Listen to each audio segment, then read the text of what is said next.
King Charles has allegedly signed the document that could turn Meghan Markle's carefully protected royal identity into something she can no longer hide behind, and if the palace claims surrounding this decree are accurate, this is not another warning, another family quarrel, or another round of royal gossip. This is being presented as the moment the crown finally decided that enough was enough. Meghan Markle's title, her connection to the Sussex name, and the royal identity she has built into a global brand are suddenly at the center of a controversy that could change everything. And the most explosive part? The story says the decision was not made overnight. It was building quietly behind palace walls while the public was watching something else entirely. A document bearing King Charles's authority is described in the transcript as entering the Crown Office record in the Gazette, the official public record of the United Kingdom. That detail changes the temperature completely. This is not being framed as a palace spokesperson making a vague comment. It is described as a formal legal mechanism, a letters patent issued under the Great Seal of the realm, and that is where the comparison becomes explosive. The same mechanism is presented as the one used when King Charles stripped his brother, Prince Andrew, of royal titles and honors. If that comparison is accurate within the story, then the message is brutal. This is not supposed to be a negotiation. It is supposed to be final. The transcript claims there is no quiet compromise waiting around the corner, no friendly meeting capable of reversing everything, and no carefully worded interview capable of restoring what the decree supposedly removes. Instead, the palace is portrayed as having reached the end of a process that began with frustration accumulating over months. And what caused that frustration? According to the transcript, it was not one dramatic explosion. It was a collection of smaller incidents that allegedly became impossible for the palace to ignore. There was the Netflix show, there was Meghan's public comment about her name, there was the Hirsch letter, there was the controversial gift note. Each incident could be dismissed separately. Put them together, however, and the palace allegedly saw a pattern. King Charles, the transcript insists, was never portrayed as someone eager for revenge. He still cared about his youngest son and repeatedly attempted to preserve communication despite years of public criticism. He endured complaints in books, documentaries, interviews, and attacks aimed at his wife. But patience has a breaking point, and the story argues that issuing letters patent under the Great Seal is not something a monarch does casually. The alleged decree specifically targets the Sussex style, including the Duchess title and the privileges associated with it. The transcript describes the document as deliberately comprehensive, designed to close the loopholes and quiet workarounds the Sussexes had allegedly relied upon for 5 years. That is why this moment is being presented as so much bigger than another headline. The story says King Charles did not move because a tabloid demanded it. He moved because the formal process supposedly reached its conclusion, and that is where the controversy becomes impossible to ignore. The monarchy has survived centuries by projecting restraint, silence, and institutional control. So when the institution supposedly stops talking and starts documenting, the silence itself becomes part of the story. For Meghan Markle, Harry, and every brand or media project connected to the Sussex name, the consequences described here would reach far beyond a piece of royal etiquette. The entire value of the Sussex identity could suddenly be questioned, because if the title disappears, what exactly remains of the royal status being used to strengthen that identity? To understand why the transcript says this happened, the story goes back to January 2020 and Sandringham. Queen Elizabeth II met with King Charles, then Prince of Wales, and Prince William to establish the Sandringham Agreement after Harry and Meghan announced their intention to step back from senior royal duties. The arrangement appeared warm publicly, but according to the transcript, the terms were unmistakable. The Sussexes would no longer be working royals and could not use their HRH titles. For years, the arrangement held together through a fragile silence. The Sussexes relocated to California, built their commercial empire, and signed major deals with Netflix and Spotify. They gave the Oprah interview, released Spare, launched Archewell, and continued identifying themselves through the Duke and Duchess of Sussex titles while their HRH designations remained private. Then came April 2025. Meghan reportedly shared an Instagram post containing a letter from Ukraine's first deputy prime minister that addressed her as Your Royal Highness. The transcript portrays the decision to share that letter with her 43 million followers as the first major crack in the arrangement. Palace sources allegedly rejected the idea that the palace should accept responsibility for the wording.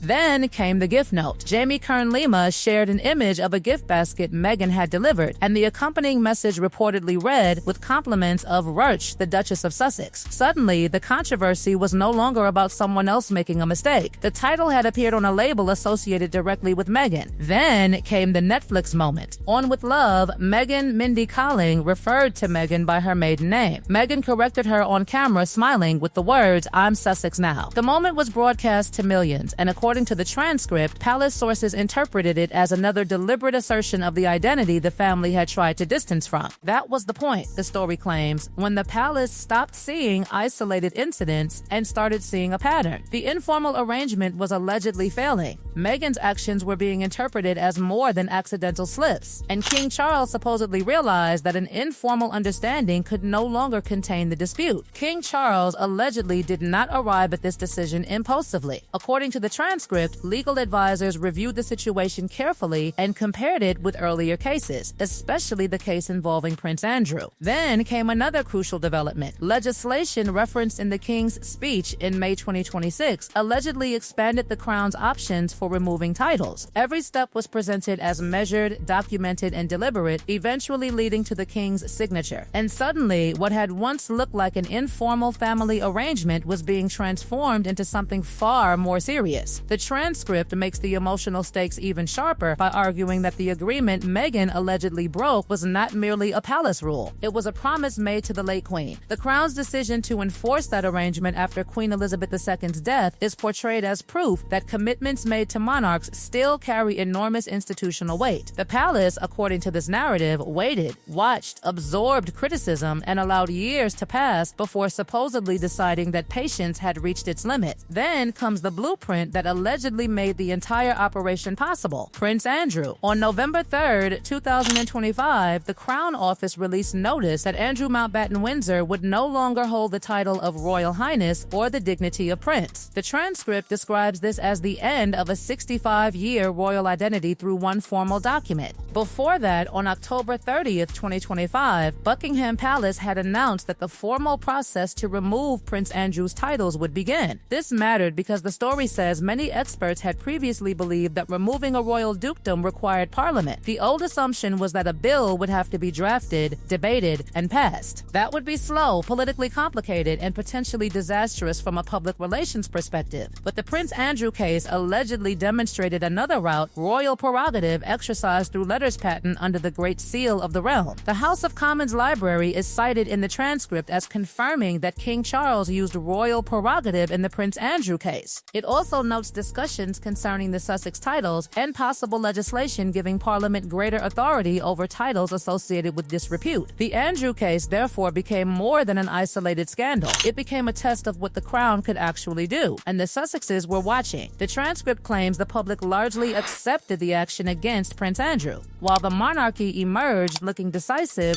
rather than weakened. Royal biographer Andrew Lowney had predicted that King Charles would eventually address both the Andrew and Harry issues. The timing, according to this narrative, demonstrated that the old strategy of quietly managing scandals was no longer enough. Then comes the question that could hit Meghan hardest: what does losing the Duchess title actually mean for the Sussex brand? Meghan has built an identity around Sussex through production, lifestyle projects, and social media. The transcript argues that the name carries enormous commercial value, particularly in America, where the image of a duchess can still function like a modern fairy tale. Meghan even emphasized the identity by telling Mindy Kaling, "I'm Sussex now." But if the Duchess title disappears, the story argues, the branding equation changes dramatically. The transcript claims Meghan would no longer be able to call herself the Duchess of Sussex, while Harry would retain his prince status because that title comes from birth. It then points to the possibility that Meghan could be known as Princess Henry under traditional royal conventions. Kinsey Schofield is cited as explaining that removing Harry's prince title would require an act of Parliament and would therefore be far less likely. Ingrid Seward, editor of Majesty magazine, is also cited as arguing that the royal family should have simply ignored the Sussexes. Yet the very fact that action was allegedly taken is presented as evidence that the palace considers the branding issue serious. Princess Henry, the transcript argues, would not carry the same commercial force as Duchess of Sussex. The title has allegedly opened doors in Hollywood, media, and business, making its removal potentially devastating to the identity Meghan has spent years constructing. And then the story turns toward William. For 5 years, King Charles has allegedly favored a softer approach toward Harry and Meghan, keeping communication open despite everything that happened publicly.